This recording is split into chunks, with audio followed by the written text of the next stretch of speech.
Hey, what up, y'all? My name is David Cardoso. You guys are watching Native Outdoors, and right now I am outside by my bay boat doing a couple things because tomorrow is the start of the 2023 Lobster Mini season. We are going to be staying at a hotel in Key West, Florida for about a week where we're gonna be chasing some bugs, making some videos, and just having a good time. So that's why right now I'm by the boat doing some last minute touches to make sure we have a safe trip that everyone can enjoy. I'm gonna be heading out bright and early in the morning with my brother-in-law Richard, because for those of you who don't know, the Keys get a little hectic during mini season as far as travel and traffic. So the next time that you guys see me will be tomorrow at 5:30 in the morning. Let's go.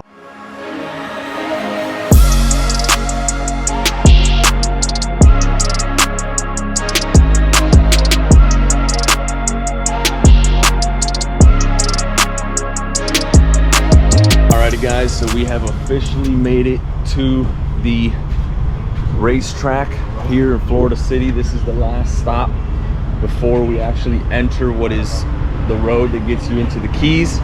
Just doing a little inspection here on the boat and the trailer, making sure all of our straps are still good, nothing went flying off. Surprised that held up. Very important, guys, whenever you're trailing a boat, keep tabs on everything as you're going. Make sure that everything you left with is still on the boat. So we're good on that. Now we're gonna go inside, grab some refreshments, keep on going. So exactly the reason I wanted to leave early. Here we are, haven't even made it, I think 5 miles down the main road here, and already stuck in traffic. This weather is not helping, but nothing we can do but wait and keep on moving.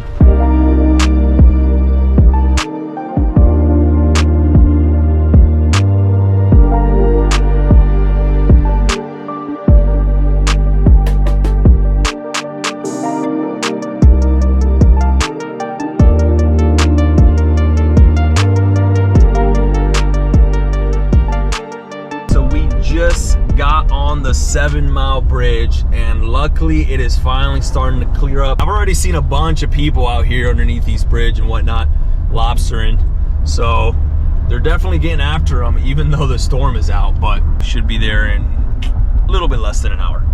So we'll catch up with you guys then. Alrighty guys, so boat is in the water. That was Richard's first official boat launch ever. He got a little spicy there with the truck, that's for sure. Slow. All in all, we got it done and we're in. And now we're just gonna meet up at the hotel, which is right there. All right, guys, so there we got the fam. There's my little buddy right there. Woo. We sound like a bunch of Cubans here.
Come on.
Woo.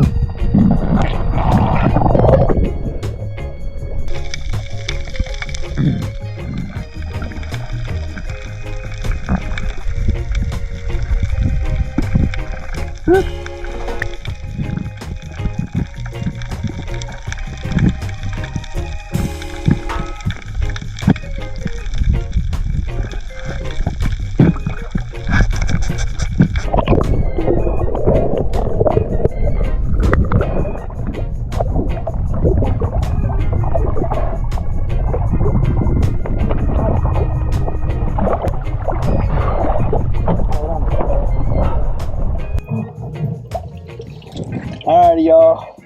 That is what the live well is looking like now. We went out here about 8-9 miles offshore in the Gulf, and we got on them. We're marking some spots. It took us a while to drive around and me jump in and look, and a lot of looking at the sonar, but we found them. The only bad part is there's like zero visibility from the surface. We're only in about 11 or 12 feet of water, but it's like zero visibility from the surface until you get down there. So I have to dive down, find them, and then get after them. And usually what I do when this happens, this type of setting where I can't see the bottom from the top, I get a something weighted, and I tie that to a line that goes to like a floating water bottle, and I carry that with me and I drop it down wherever I find them. At least we scouted today and we got on a few of them. That's for sure dinner enough for us. But tomorrow we're gonna come out here early, and I'm gonna rig something up tonight so that tomorrow, let's see if we can hopefully go for a limit and come out here all day. Whew. But right now we got about an 8 to 10 mile boat ride that away. So here we go. Howdy, y'all. It is day number 2. And we are on our way to the boat right now at Sunset Marina. We just woke up, had a good breakfast. So it is still mini season today. It's the second day of mini season, and we're hoping for a limit. Let's see how we do. Alrighty, guys, about 20 miles later, just a few boats out here. I don't know if the GoPro's picking this up, but there's gotta be at least 200 boats all around here. So this is where we're diving today. Let's see what we do. The water's looking a lot more clear than it was yesterday, and we're only in about 9 feet of water. So we're gonna go ahead and suit up and get in. When it comes to finding lobsters without spots, how do you do it? Because honestly, we came out here and we don't have a single spot. I mean, obviously, you know, all these boats are here, so you could always, I guess, follow the crowd, do what everybody else does. That usually works out pretty well for the novice.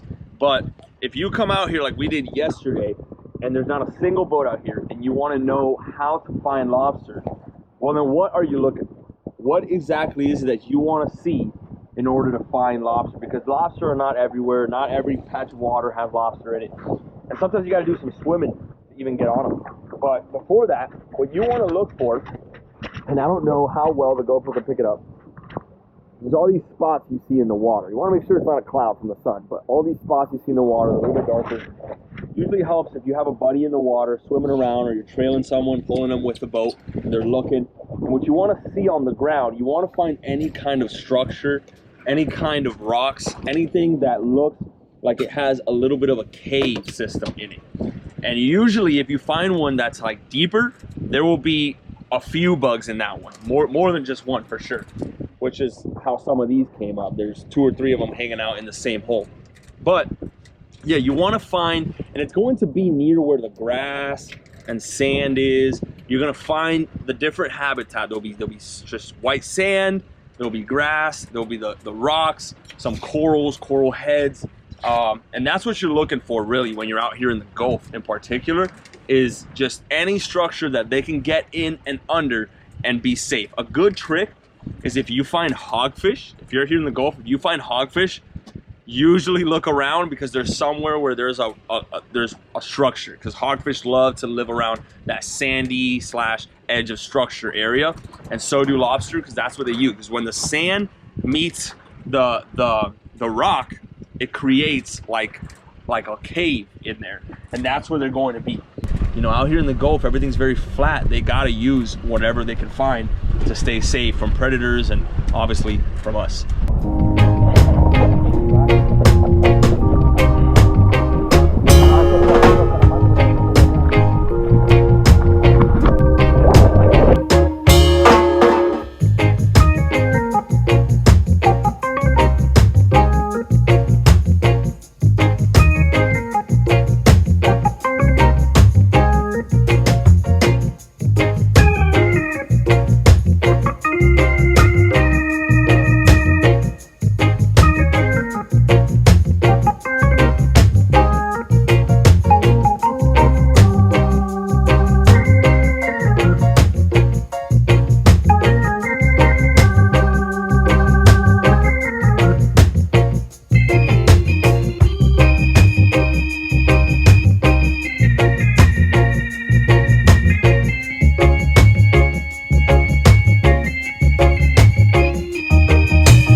got it. You can put it back.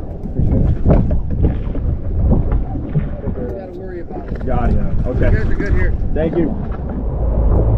All right, guys. So we are done for the day. I am absolutely beat. We're all beat. We've been catching lobsters and moving from spot to spot all day. It's time to head back in. Looking forward to a lobster dinner tonight and to hang out by the pool with the babies. Just be done for the day. Overall, we did all right.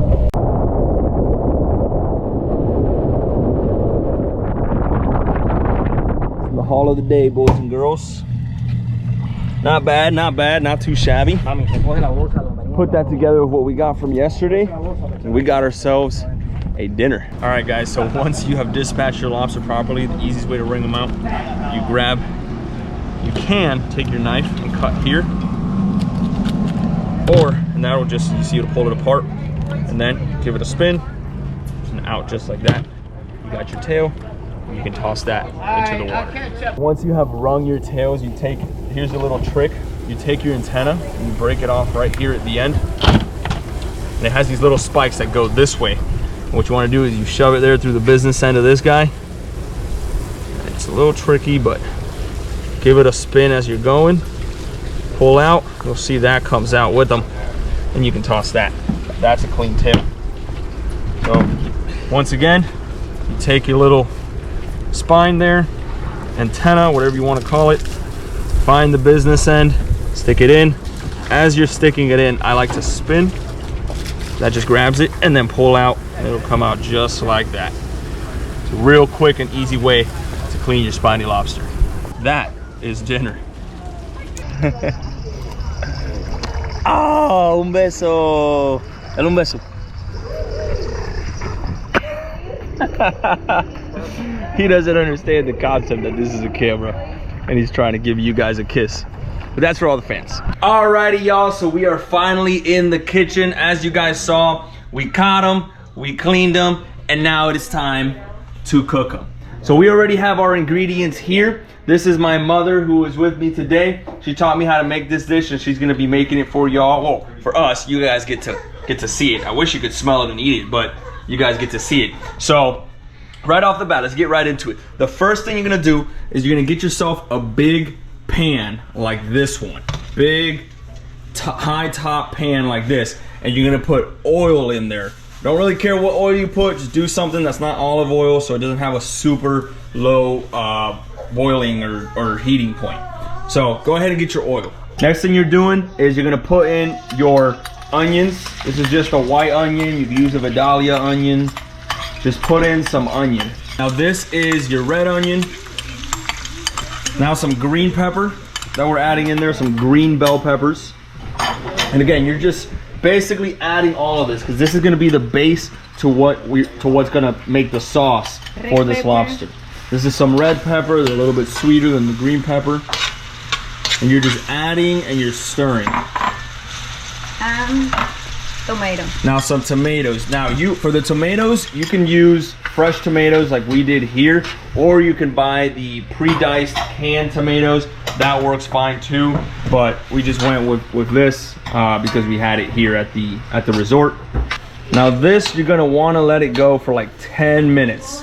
About 10 minutes, enough time for it to really get starting to cook and get all those juices mixed.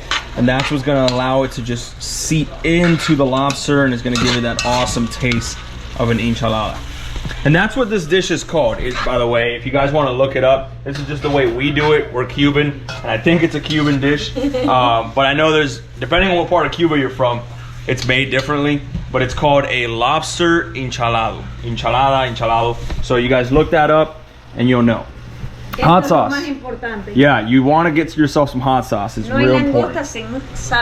You can't make a lobster enchilada without hot sauce. So you need some hot sauce. Get yourself some hot sauce. Once this is going, go ahead and get yourself a rice maker and put your rice to run, because you don't want to eat this, you know, with anything but white rice, because white rice just is the key. You get yourself some white rice made and you put this on top. You guys are gonna see, you're gonna love it. It's amazing. Tostones. Yep, make yourself some tostones, some avocado, That's how you know you're Cuban. Or if you're really Cuban, all right, this is Cuban level, I would say 10, right? Banana, for all the Cubans and other Hispanics would know, a banana with your rice is Cuban level 100. I know a lot of my gringo friends don't know about that life, but yeah, that's about as Cuban as you can get. Now that this has simmered down a bit, you want to grab your garlic. And it's key that you don't do this in the beginning because garlic is acidic. And if you do it in the beginning, that acid's gonna just continue to break down once it gets really hot, and it's actually gonna give you a bad taste. The next thing you're doing is grab yourself some shrimp bojine or bojine. I really haven't figured out how to say it, but I'll show you guys what it looks like here. It's bouillon, my sister says, some shrimp bouillon. And now, like a good old Florida boy, get yourself some Everglades fish and chicken. Can't go wrong with this stuff. You can pretty much put it on anything and it's gonna taste good. And add some in there liberally. Some fresh black pepper, some bitter orange, and you wanna put that in there as well. Everyone knows that all seafood does well with lime, oranges, stuff like that. So you get yourself about that much in there. Get yourself some cooking wine, some white cooking wine. Pour about that much in there. And you see how this is already starting to come together like a sauce. And that's what you want right there. We're making a sauce for this. Last step, get yourself some tomato paste. Put that in there. And what this is gonna do is this is actually going to thicken the paste. Yeah, and you do this up to taste. So however much you want. Now the hot sauce, like we said, yeah, you can be liberal with it. The tomato paste, tomato sauce, very key, because that's what's gonna make this a lot thicker, and it's gonna give it that iconic enchilada taste of that tomato. Tomato would definitely, I would say, be the main ingredient in a lobster enchilada. Oh, by the way, no salt, guys. No salt. No. This stuff's already gonna be salty. This stuff's already gonna be salty, so don't add any extra salt. You can add a little bit of sugar. I know some people have put sugar in this. It cuts the acidity of the tomato, and sugar is good. I don't think we have any here, but usually we also will put some sugar in it as well. And again, I don't really have measurements for any of this stuff. As you've seen, we're just kind of dumping it all in there as we go. You can't go wrong. Alrighty guys, so the moment has come for the lobster. What you're doing is you're taking your roll. So this is how you want to cut your lobster. You want to cut it in rolls. We call this rolls. And I'm going to show you here, I'll B-roll how to cut these exactly. As you can see, you want to measure out portions. You're going to think that each plate that you serve is going to take, you know, anywhere from 3 to 4 of these. So measure out your portions. Obviously, some are going to be like closer to that head meat. Some are going to be bigger. Some are going to be a little bit smaller. But you want to measure out those portions and cut them with a nice stout knife all the way through. Leave out your tails and just put them in there. And you can see how it's just starting to fall in love.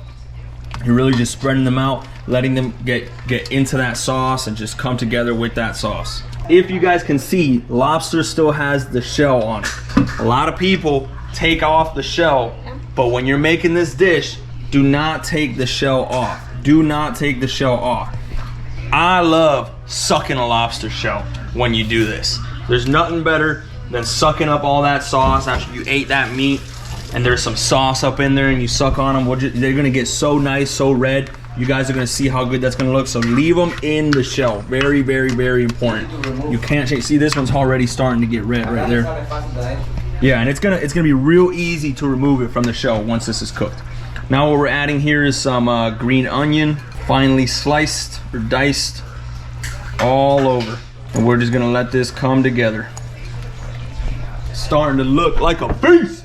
And now that we got all of our ingredients in there, falling in love, coming together, we're just gonna go ahead and cover it all up and let it sit there and simmer for a little bit. You wanna make sure when you're cooking this, you're doing it on medium heat, okay? So don't do it too hot, don't do it too low, just medium heat is how you wanna cook these lobsters. And really you wanna do that the entire way through the process with the vegetables as you're adding the ingredients in and definitely with the lobster. Medium heat, that will just allow us, especially since it has the shell, for that meat to cook all the way through. Whoo-wee! Alrighty, folks, perfect example for you right here. Look at this lobster, uncooked, and look at this side, already starting to get cooked. So you see the difference? Look, here's another one. A little bit greenish gray, and it's getting red down there where it's touching that heat. You see that meat getting flaky? We're just opening it continuously and stirring it, moving everything around, making sure they all get some heat. They all get some love. Now guys, in the final mile, what you want to do is you want to take the lid off, put your heat up a little bit. Again, not fully, but just up from medium, and just let it simmer for a little bit so that this can thicken up, all right? You want this juice to just get a little bit thicker. Alrighty guys, there you have it. The final review. Look at what that lobster looks like. Your tostones, your rice, and your avocado. It's just missing a banana. But look how pretty that looks. Alrighty y'all, we have caught the lobsters, we have cleaned the lobsters, we have cooked the lobsters, and now it is time to eat. So we're checking out for the night. That is all we have for you guys today. God bless. We will catch you guys on the next one.